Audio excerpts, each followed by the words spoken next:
কামিজের সামনের দিকে কিভাবে চেন ফিট করতে হয় সেটা এই 2 মিনিটের ভিডিও খুব সহজভাবে দেখানোর চেষ্টা করছি। তো দেখে না, এটা একটা পিস, সুতির চুড়িদারের পিস। তো প্রথমে আমি একটা গলা পেস্টিং এরকম কেটে নিয়েছি, যেটা 5.5 ইঞ্চি ডিপ ছিল।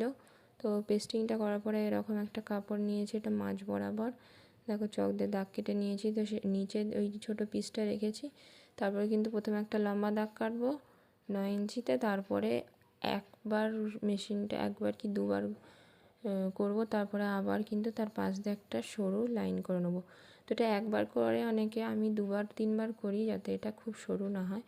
তারপরে মাঝখানে যে ফাঁকা জায়গাটা সেটা কাঁচিতে কেটে নিয়েছি।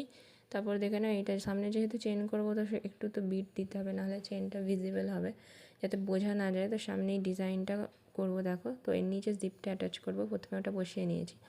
তারপর আরেক দিকে আমি চেনটাকে এরকম করে লাগিয়ে নিচ্ছি দেখো।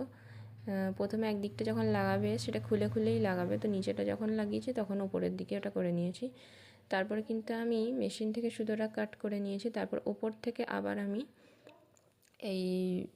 থেকে আবার সেলাইটা করব। আমি এভাবেই করি, জানি না কে কীভাবে করে। তো আমি নিজের সুবিধা মতো এটা একটা ট্রেক বানিয়ে নিয়েছি। একদিকটা করে নেব, সেলাইটা খুলে নিই, তারপর আরেক দিকটা করি। তো তারপরে এটাকে দেখো লাগানো হয়ে গেল। এরপরে আমি এই যে এটা তো উঠে রয়েছে, তো এটাতে টিপ বোতাম লাগিয়ে নিয়েছি, যাতে এটা টিপ বোতাম দিয়ে করে রাখবে। তো এটা একটা বাচ্চার মা করতে দিয়েছে, সামনে চেইন লাগিয়ে বাচ্চাকে দুধ খাওয়ানোর জন্য। তো এইভাবে ভিডিওটা ভালো লাগলে লাইক করো।